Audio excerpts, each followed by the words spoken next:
स्वच्छ भारत अभियान में लगता पलीता मध्य प्रदेश के दमोह की नगर पालिका का कारनामा। रहवासी परेशान, छात्र छात्राएं परेशान, दिव्यांग परेशान, कर्मचारी परेशान, हितग्राही परेशान और नगर पालिका अपनी मस्ती में मस्त। अनेक बार सूचना दी दमोह के कलेक्टर को, परंतु नहीं हुई कार्रवाई। क्यों नहीं हुई कार्रवाई, बड़ी चर्चा में।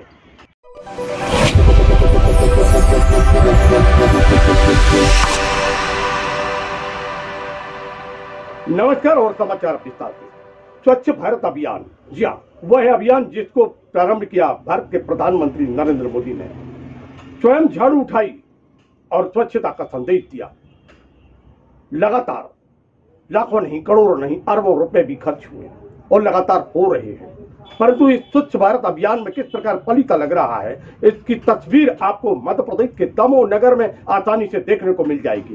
प्रत्येक गली में कितनी गंदगी है और कितनी सफाई होती है, कौन जवाबदार है, कौन जिम्मेदार है, आए दिन प्रश्न उठते हैं।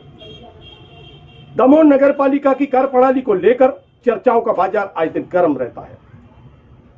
फिलहाल में हम बात करेंगे उस क्षेत्र की जहां पर बड़ी संख्या में नागरिक निवास करने लगे हैं, वहां की जहां पर दिव्यांग छात्र छात्राएं रहती हैं, वहां की जहां पर हितग्राहियों को प्रशिक्षण दिया जाता है और उसके समीप ही पूरे शहर के कचड़े को वहां फेंका जाता है। कचड़ा, गंदगी और बदबू से सराबोर यह क्षेत्र आम नागरिकों को जीवन को दूभर कर रहा है। और नगर पालिका है कि स्वच्छ भारत अभियान के तहत कार्य करने की तो दम भरती है, परंतु वही वहां पर गंदगी फैला रही है। जिस प्रकार बदबू होती है, गंदगी होती है, आप स्वयं अपनी टीवी स्क्रीन पर देख सकते हैं। और महत्वपूर्ण विषय तो यह है कि दमोह के कलेक्टर को भी यहां के दिव्यांग बच्चों ने स्वयं जाकर शिकायत की, परंतु कलेक्टर की शिकायत पर क्या कार्रवाई हुई, नहीं हुई, तो फिर कलेक्टर के ऊपर भी प्रश्न चिन्ह अंकित होता है कि आखिर कलेक्टर के ऊपर दबाव किसका होता है। क्या आखिर यहां के रहवासियों को यह बीमारी, प्रदूषण प्रदान करने वाली नगर पालिका के विरुद्ध कार्रवाई क्यों नहीं होती। चर्चित यहां के एक उपयंत्री जो कि वर्षों से सीएमओ की कुर्सी पर बार बार काबिज हो जाते हैं, वह यहां पर कितने जिम्मेदार हैं, कितने लापरवाह हैं, इसकी चर्चा भी आए दिन बनी रहती है। आइए अब हम चर्चा करते हैं वहां पर दिव्यांग छात्रावास के उस कर्मचारी से जो अपनी बीती कहते हुए कहते हैं कि हमने जाकर कलेक्टर की भी शिकायत की। आए दिन लोगों को परेशानी होती है, यहाँ हम लोगों को परेशानी होती है। क्या कहना है उनका? आप अपना नाम बताएंगे? मेरा नाम ओम प्रकाश तिवारी है। अच्छा। मैं CWSN छात्रावास में चौकीदार हूँ। अच्छा, तिवारी जी, जहाँ पर हम खड़े हुए हैं जी, इस छात्रावास में जो CWSN जो छात्रावास है, इसमें कितनी सीटें स्वीकृत हैं? सर, इस पे 50 सीटें स्वीकृत। 50 सीटें इसमें स्वीकृत हैं। और कितने बच्चे यहाँ पर अभी रह रहे हैं? अभी मतलब अभी इस साल जो सत्र गुजर गया कोरोना के चलते, नहीं तो बच्चे यहाँ पे अपने पास अभी 34-35 बच्चे थे।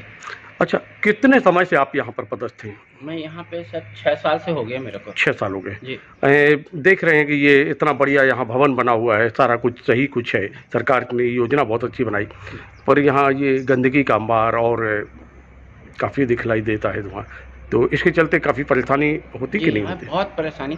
कलेक्टर साहब को कम से कम 2-3 जाने दिखाया गया, बताया, कलेक्टर साहब खुद आए, देखे, उन्होंने आके देखा, उन्होंने भी मना किया, नगर पालिका में भी दी गई, बच्चे लोग को ले जाके कलेक्टर साहब के सामने खड़ा किया गया। ऐसा नहीं कि नहीं खड़ा किया गया, उनके सामने भी खड़ा किया गया, पर कोई। अरे, नगर पालिका के कानों पे जूं भी नहीं रेंग रही, यानी कोई भी चीज। नगर पालिका कुछ ध्यान नहीं दे। नगर पालिका हमसे, हम अपनी पर्सनल बात कर रहा हूँ कि पर्सनल मेरे से 2-4 बार कचड़ा लाने वाली गाड़ी जो लेके आती है उनसे बातचीत हुई, लड़ाई होते होते बच गई, सब कुछ हुआ। साहब को भी कंप्लेन किया, मैं कहा सर ऐसी बात है, कचड़ा डालना है। और तो कुछ बच्चे तो अपने बीमार भी हो गए थे। मेरी बच्ची खुद की बीमार है, जिसकी दोनों आँख चली गई थी। अभी मैं किसी तरह बनवाया हूँ, 2-2.5 लाख रुपए मेरे को खर्च लगा। मैं किस तरह गरीबी गुजारा मैं अपना कर रहा हूँ।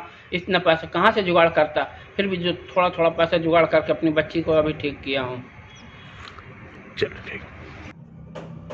तो मित्रों, सुना आपने, यह पीड़ा थी, यह दर्द था जब दिव्यांग बच्चे सुरक्षित नहीं है, वह हितग्राही सुरक्षित नहीं है, वह कर्मचारी वहां के सुरक्षित नहीं है। और वहां सबसे महत्वपूर्ण बात तो यह है कि वहां भारत के पूर्व प्रधानमंत्री भारत रत्न अटल बिहारी वाजपेयी के नाम पर जो आशियाने बनाए गए हैं, उसमें रहने वाले अब गंदगी और बदबू से चलते बीमारी ओढ़ रहे हैं, बीमारी उनको प्रदान की जा रही है। यूं कहें तो कोई अतिशयोक्ति नहीं होगी।